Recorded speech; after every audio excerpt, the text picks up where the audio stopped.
Omzum yükle doldu ama bende vazgeçmek yoktu. Bitmedi, bitmedi, bitirmedim.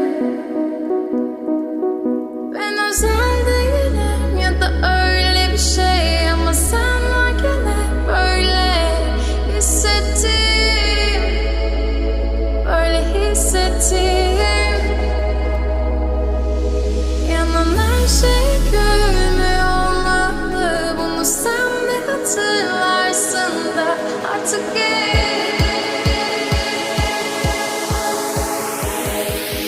böyle hissettim.